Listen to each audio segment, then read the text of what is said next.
Minsan may mga nagtatanong sa atin ng mga kahit bagong graduate na sa PCO training nagtatanong pa din doon sa paano ang categorization ng kanilang establishment. Anong category daw sila? Kadalasan maririnig mo, ah, pag ganito po ba ang aming business, category A ba kami or B?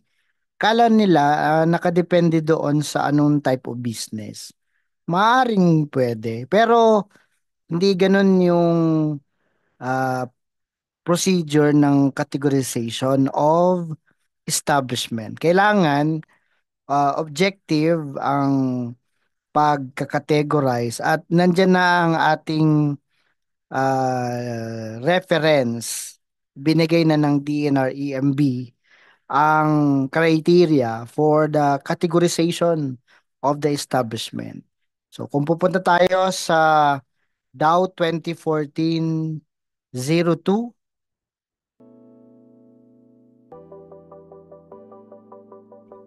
ito ang revised guidelines for pollution control officer accreditation.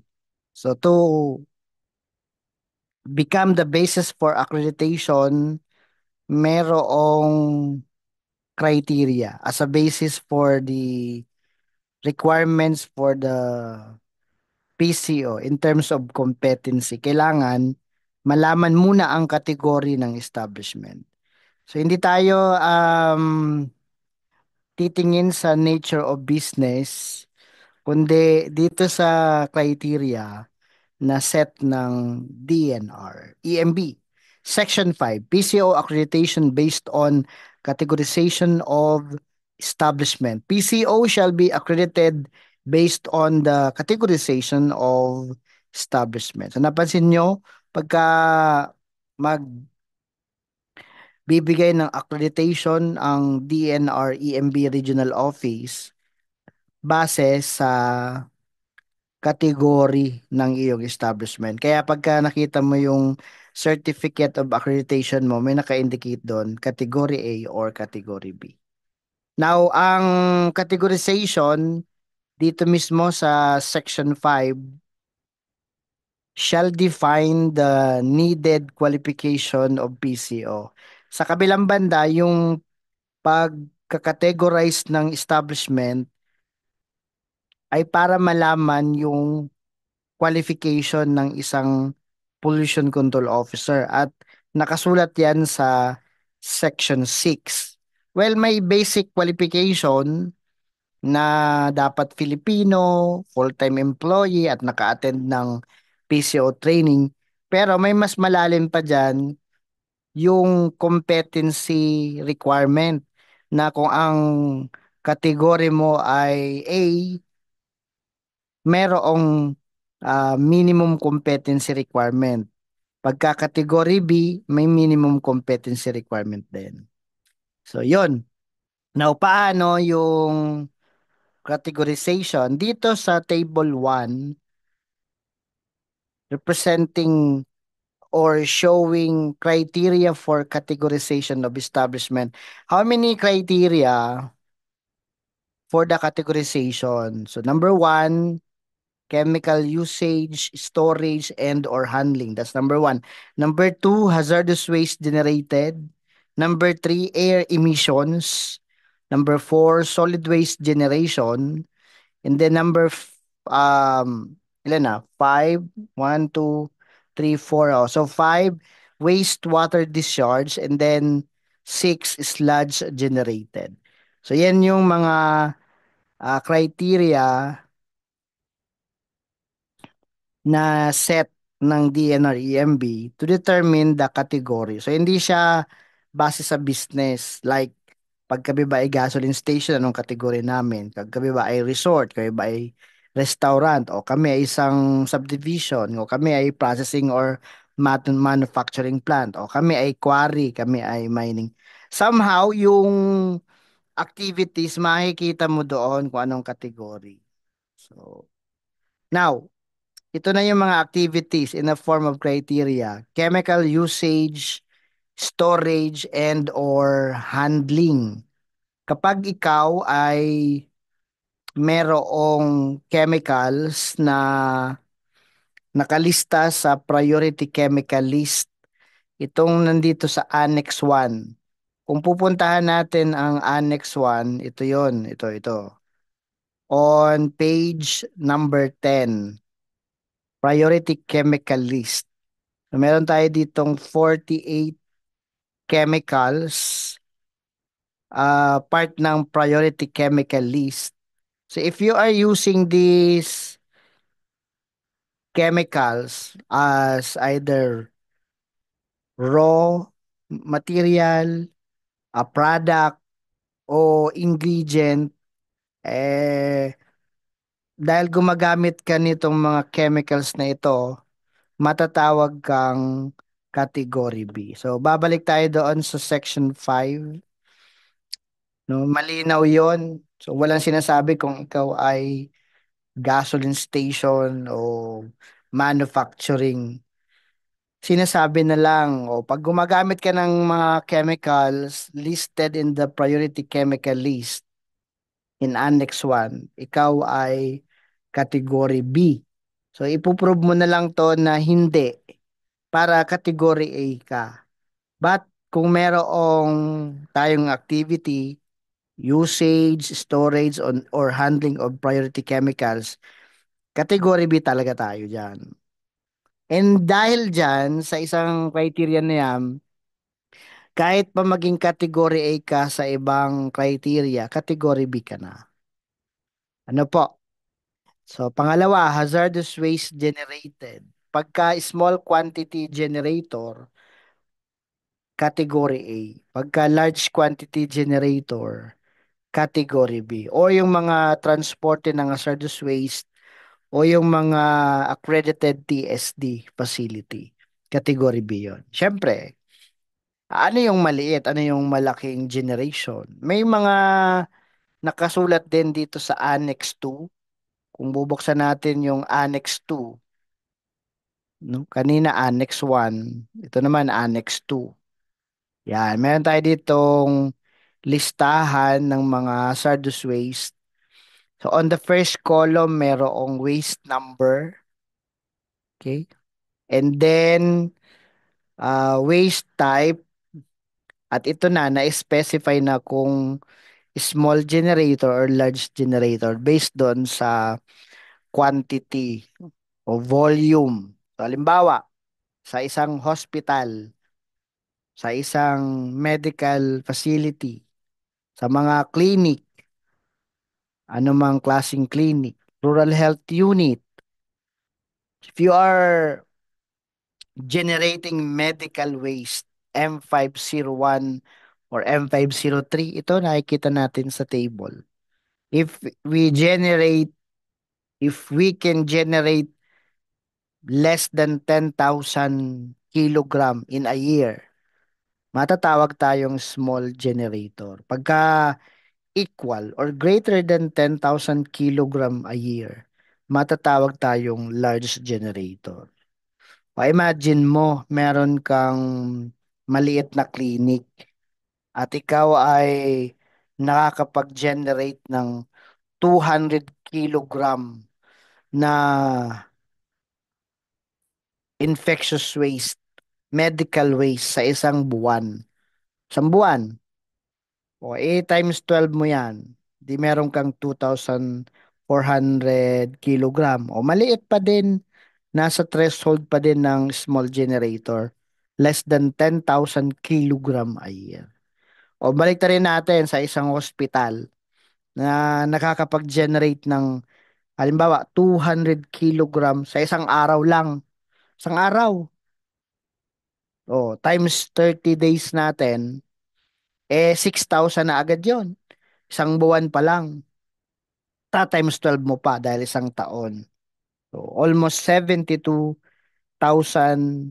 kilogram. More than the threshold ng small generator. Kaya matatawag ka ng large generator. So, dahil doon, dahil dyan, na ikaw ay large generator, ikaw ngayon ay tatawaging Category B establishment. So kung ikaw yung appointed or designated PCO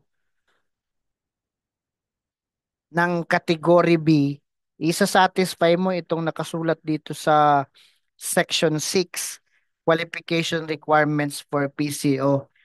Item number 2, letter B. Dapat ito yung competency mo.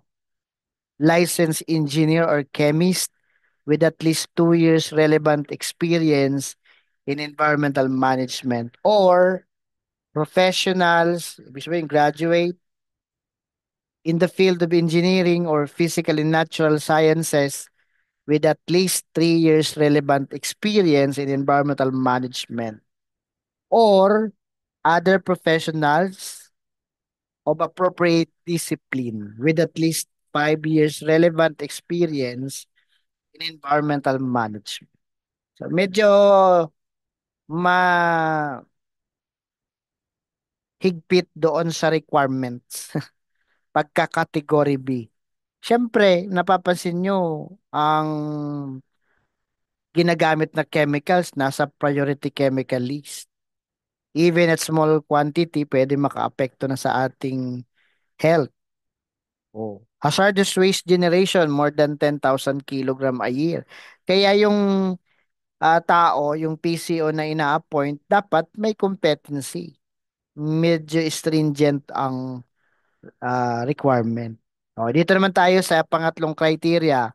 Again, pagka meron kang nasatisfy na criteria for category B, ulitin ko, kahit category A pa ang ang ma-satisfy mo sa mga susunod na criteria, category B ka na din. O, pupunta tayo dito sa air emissions na criteria. Ang air emissions, meron naman ditong description ng para sa category A, then description naman for category B. Puntahan natin ang category A. Boilers rated less than 50 horsepower. So if you are operating, maintaining boiler, industrial boiler, less than 50 horsepower, category A lamang. In short, equal or greater than 50 horsepower, papasok ka ngayon sa pagiging category B. O, check nyo na ngayon kung anong capacity ng ating boiler dyan. Diesel generators. So, kung meron kayong generator set na less than 300 kilowatts, o, matatawag tayong category A lamang sa criteria na yan na air emissions. So in short, if it is equal or greater than 300 kilowatts, matatawag ka ngayong category B. Or other sources that have the potential to emit less than 10 tons per year of an air pollutant regulated under RA 8749 or establishment not required to undergo stock sampling. So yun namang mga other sources of air pollution that can emit equal or greater than 10 tons per year, matatawag na category B. So ito yung less than 10 tons. Now, kung kanina, halimbawa, category A ka for criteria, chemical usage, storage and or handling. Tapos kay category A ka naman pagdating sa hazardous waste generated. Pagdating dito sa air emissions, bigla nga yung ang generator set mo pala ay equal or more than 300 kilowatts. O dito ka ngayon papasok sa category B. Matatawag ka ngayong category B. Laging tatandaan, pagka may isang criteria na nasatisfy mo under category B, category B establishment ang tawag sa atin. So, at basta may isa lang na criteria under category B na masatisfy. Category B na ang tawag sa atin. So, solid waste, more than 30 kilogram per day, or kung may centralized MRF, may waste treatment or processing facility, or may sanitary landfill or with sanitary landfill, matatawag tayong category B. Sa wastewater discharge, if it is less than 30 cubic meter per day, category A. Pag equal to or greater than 30 cubic meter per day, matatawag tayong category B. O yung ating wastewater contaminated with heavy metals na nakasulat dito sa Annex 3. So, punta natin itong Annex 3. Ang Annex 3 naman, yan yung ating mga heavy metals like arsenic, cadmium, chromium, lalo yung chromium 6, cyanide, lead, mercury, PCBs, formaldehyde. Pagka contaminated yung wastewater natin ng mga ito, matatawag tayong category B establishment. Okay?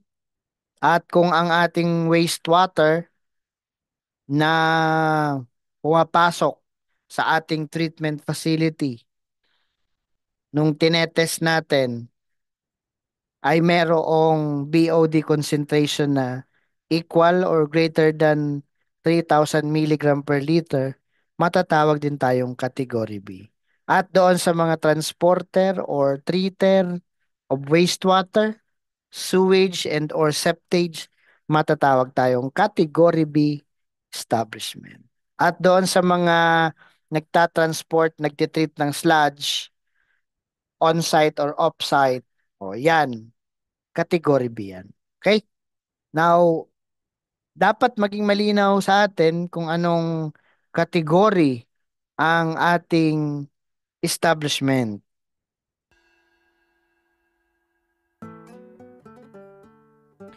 Pag hindi mo kasi alam kung anong category, eh, ma problema ka ngayon sa kung anong qualification mo bilang PCO. So, dapat maging malinaw sa'yo kung ano ang category ng iyong establishment na represent dahil yung competency requirement nakabase doon. Na pag sinabi nilang category B ka, ito yung mga requirements.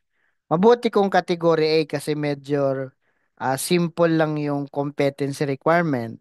Most likely lahat naman tayo Filipino dito, full-time, saka naka-attend ng PCO training.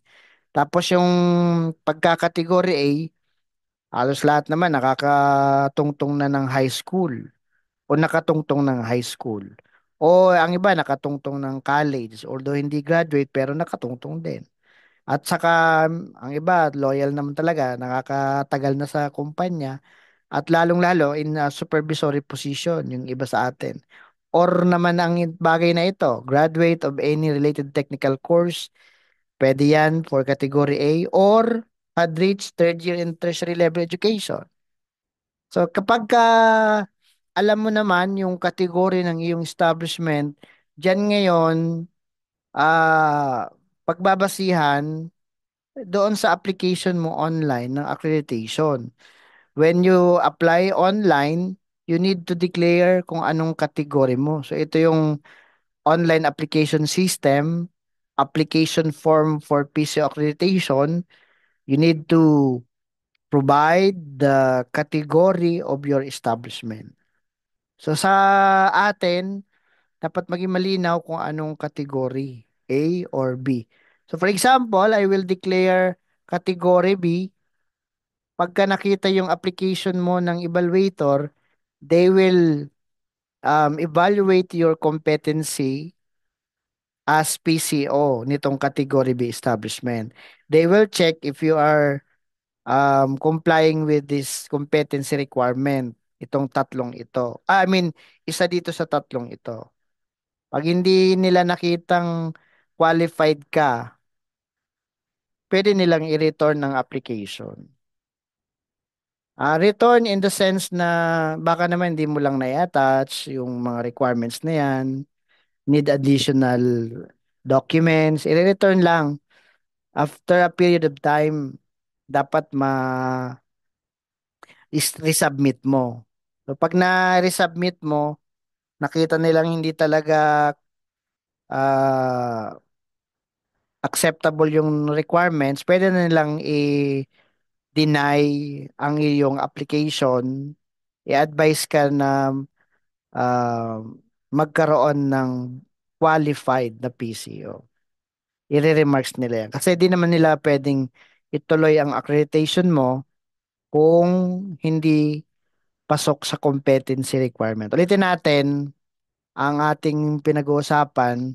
The accreditation of the PCO will be based on the category of the establishment. Malinaw yun. Another one, the categorization shall define the needed qualification of PCO. So in short, kung nalaman mo na yung category mo, dapat pumasa ang competency requirement mo doon sa category na yun. Otherwise, they will not approve your application.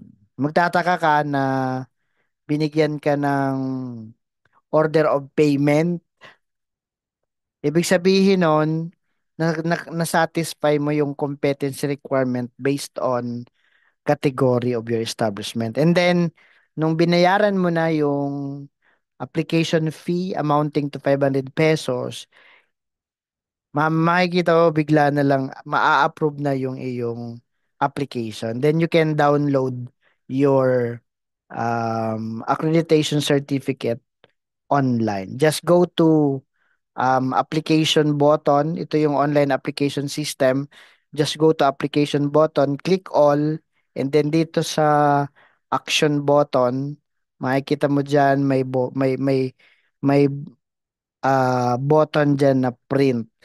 So you can just click the button print para ma-print mo yung approved accreditation. So malaking bagay ito na napag-aaralan natin itong categorization ng establishment.